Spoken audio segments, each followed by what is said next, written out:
Hi, Shannon O'Flaherty here. And continuing on with this recent theme of scarcity, this evening I thought that I would discuss scarcity in relationships because basically our whole life is about relationships. The relationship, first and foremost, that we have with ourselves and with our higher power, with source energy, our relationships with our partners, with our children, with our friends. Everything in life with our colleagues is about relationship, and not just with people, but with the items and furniture around you as well.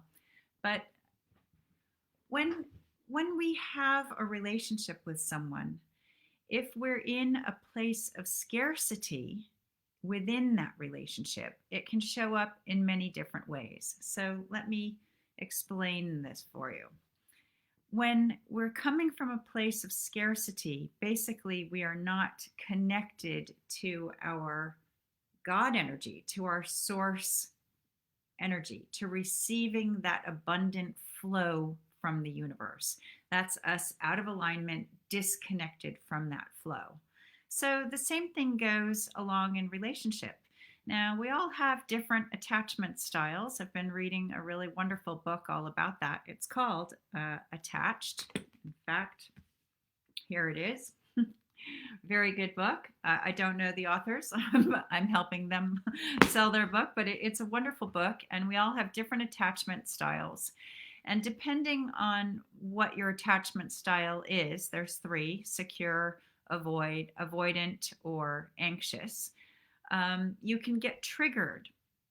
And so an anxious person is going to be worrying about the relationship all the time, really kind of obsessed about it. And an avoidant person is going to have issues with intimacy and getting close or allowing people in.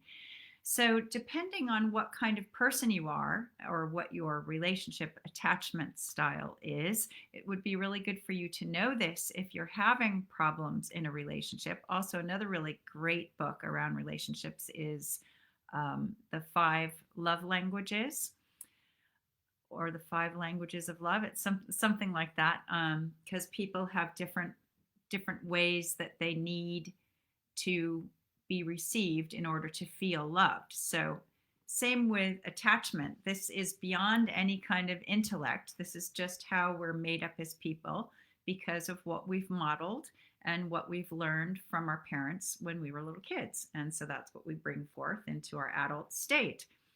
But if you're constantly getting triggered by your partner, because couples have 95% of the same root belief systems, so obviously we're going to be able to push the buttons of the people we love the most because we're going to have a lot of the same stuff.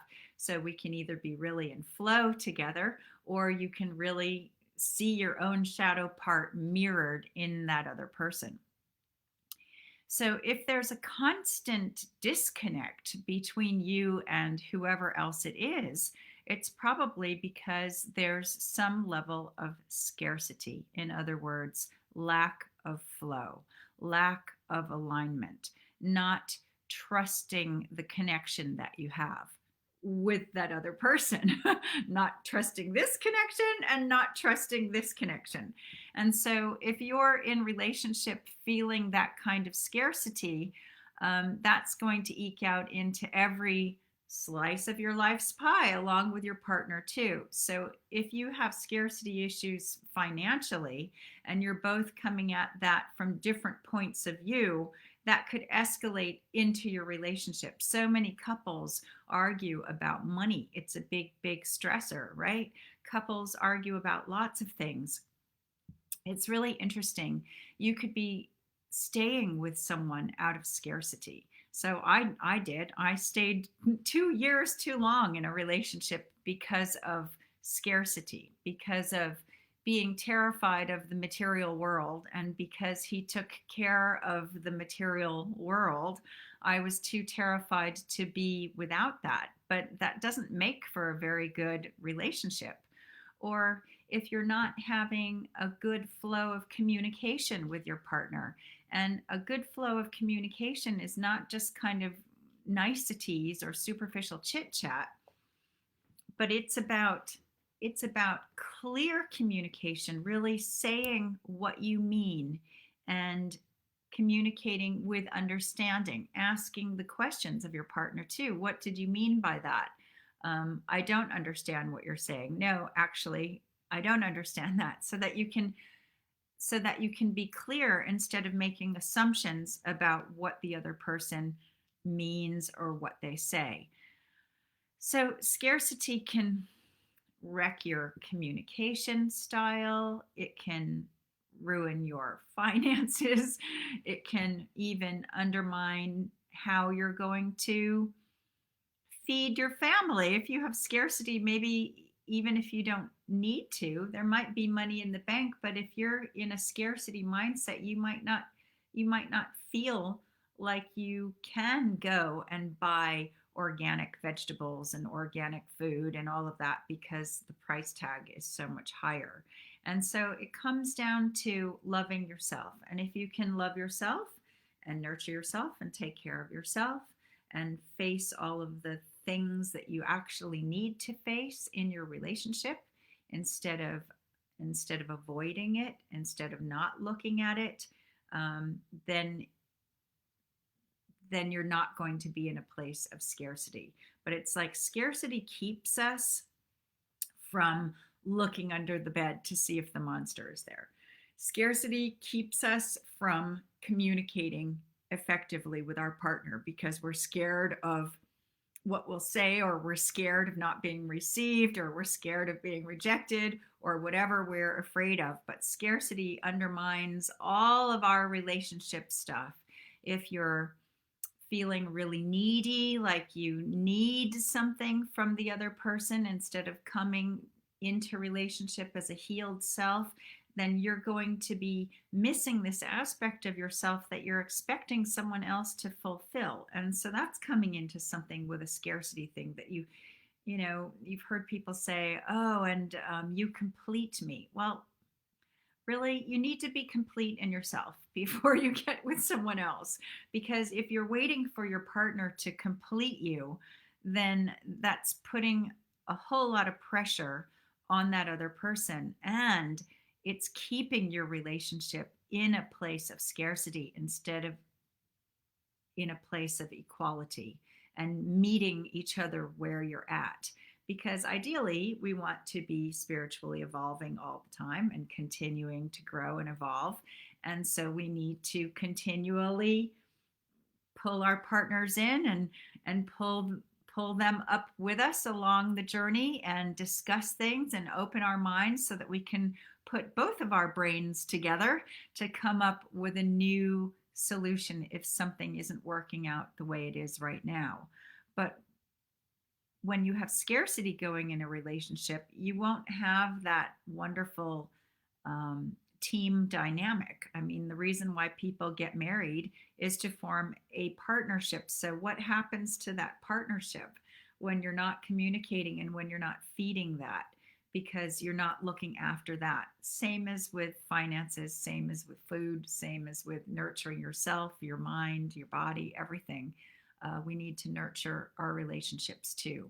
Because if you're in a relationship and your relationship isn't working, nothing else is going to be working for you either, because that's